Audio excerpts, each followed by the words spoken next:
Radhe Radhe everyone, आप सबका बहुत बहुत स्वागत है हमारे इस चैनल में।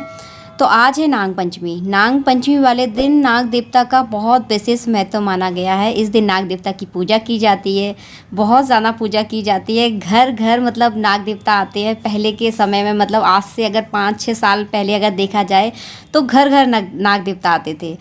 और इस दिन क्या होता है, जिन व्यक्तियों की कुंडली में अगर कोई काप सर्पयोग बन रहा है तो उसकी भी आज विशेष पूजा कराई जाती है। और घर की जो माँ जो होती हैं, बेटे की माँ जो होती हैं, वो किस तरह से घर पर मतलब नाग पंचमी बनाती हैं, वो सारा सब कुछ इस वीडियो में मैं आपको दिखाने वाली हूँ। तो आप इस वीडियो को पूरा ज़रूर देखें। बेलन लिया हुआ है, जैसे कि आप लोग देख रहे हो। बेलन का किचन में बहुत ज़्यादा महत्व होता है। बेलन के बिना किचन में कोई काम नहीं हो सकता। मतलब रोटियाँ तो इसी से मिलती है ना, इसीलिए।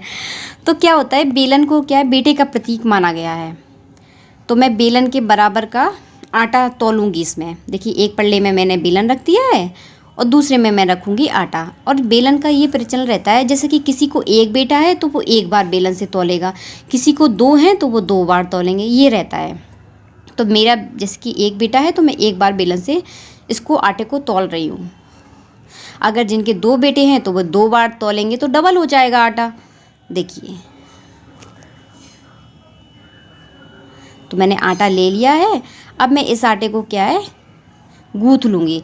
आप चाहें तो इसके मीठे चीले भी बना सकते हैं, पेस्ट बनाकर इसका चीला बनाइए, या फिर मीठी पूड़ियाँ बना सकते हैं। मतलब इस आटे को आप जिस तरह यूज़ कर सकते हैं उस तरह यूज़ करके आपको इसको खाना है। बहुत से लोग इसके गुलगुले बनाते हैं, तो अपना अपना तरीका है उस हिसाब से। लेकिन मैं यहाँ पर सिंपल पूड़ी बना रही हूँ क्योंकि मुझे मीठा थोड़ा कम पसंद है। आप अपनी स्वेच्छा के अनुसार बना सकते हैं, आपको जो पसंद हो आप उस स्वेच्छा के अनुसार बनाइए। तो क्या होता है, ये पूरे दिन में आपको खाना होता है। इसमें व्रत का कोई प्रचलन नहीं होता कि आपको व्रत रखना है, ऐसा कुछ नहीं होता। पूरे दिन में आपको जब भी भूख लगे इस आटे को आपको खाना है। अब ऐसा होता है कि देखिए, पहले के ज़माने में क्या है, देखो किसी को 3 बेटे होते थे, किसी को 4 बेटे होते थे। तो आटा जितने बेटे होंगे उतना ही जो दुगना तिगना आटा हो जाएगा। तो पहले के ज़माने में क्या होता था कि सारी देरानी जेठानियाँ साथ में रहती थी, तो क्या वो मिलजुल कर खा लेती थी उसको। अब क्या है, परिवार छोटे छोटे हो गए हैं तो बच्चे भी कम कम हो गए हैं। तो इसी प्रकार से, जैसे कि मेरा एक बेटा है तो इसमें इतने आटे में पतली पतली पूड़ियाँ मैं अगर बनाऊँगी तो 7 से 8 मेरी पूड़ियाँ बन ही जाएंगी, और वो दिन भर में मैं खा लूँगी। ईज़िली रहता है। अगर आप संभवतः अगर आप नहीं खा पा रहे हो तो आपके पति खा सकते हैं। अगर आपके पति कहीं बाहर हैं, अगर वो भी नहीं खा पा रहे हैं तो आप दूसरे दिन खा लीजिए। मतलब खाना आप ही को है। अगर आपकी कोई देरानी जेठानी है, अगर आपके आसपास रहती हैं तो वो खा सकती हैं। मतलब आपका बेटा भी उनके बेटे के बराबर हुआ। तो ऐसा रहता है। तो क्या, जो माँ के रूप में होती है ना, वही इनको खाती हैं। तो देखिए, मैं बना रही हूँ उसकी पूड़ियाँ। इसी तरह क्या है, मैं पूरी पूड़ियाँ बना लूँगी मैं। तो मतलब त्योहारों का नाम अपना एक विशेष महत्व है। बहुत मतलब हर त्यौहार की अपनी खुशी होती है, अपना एक उत्साह होता है।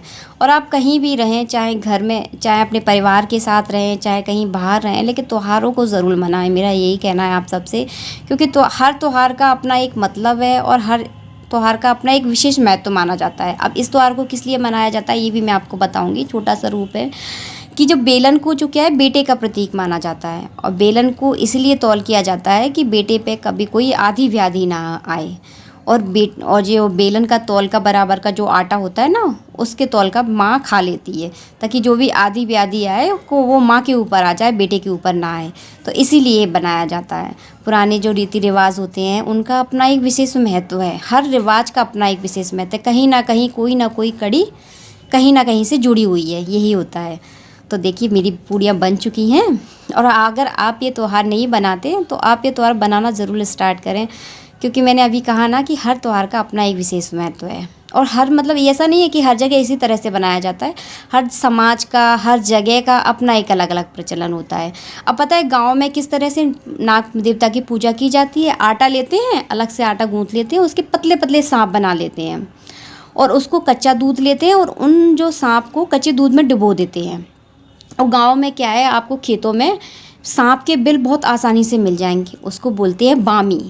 तो बामी का क्या है, गांव में पूजन किया जाता है।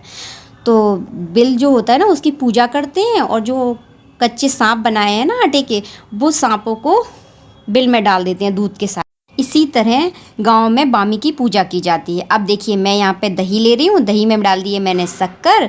अब इसमें रख दूँगी मैं पूड़ियाँ। आप चाहें तो यहाँ पे खीर भी बना सकते हैं, हलवा बना सकते हैं, जैसी आपकी श्रद्धा हो आप उस तरह से ले सकते हैं। तो बस मैं भोग के लिए रख रही हूँ पूड़ी। भोग के लिए आप जब भी रखें 5 पूड़ियाँ रखें, 7 रखें, 2 या 3 कभी नहीं रखनी चाहिए। 3 4 तो बिल्कुल भी ना रखें। तो 5 पूड़ियाँ रख दी है मैंने और भोग लगाऊंगी मैं। सबसे पहले जो भी बनाएं आप घर में, सबसे पहले भगवान का भोग ज़रूर लगाएं। तो इसका क्या है, मीठे के साथ ही भोग लगाया जाता है, नमक नहीं किया जाता है इसमें यूज़, इसमें मिठाई यूज़ किया जाता है। आप अन्य और परिवार वालों के लिए आप नमक की पूड़ियाँ वगैरह जो भी आप बनाना चाहें वो बना सकते हैं। बस कच्चा खाना नहीं, यहाँ नहीं बनाया जाता, यहाँ से पक्का खाना बनाया जाता है। तो बस इस तरह से मैं बना रही हूँ। और इस दिन क्या है, दाल रोटी नहीं बनाई जाती। तो देखिए मेरी लग गई, ये भोग लग गया है। अब बस मैं इसको थोड़ी देर बाद खा लूँगी। आप इस तरह से आप भी नाग पंचमी की पूजा कर सकते हैं। बड़ा ही आसान और सरल तरीका है।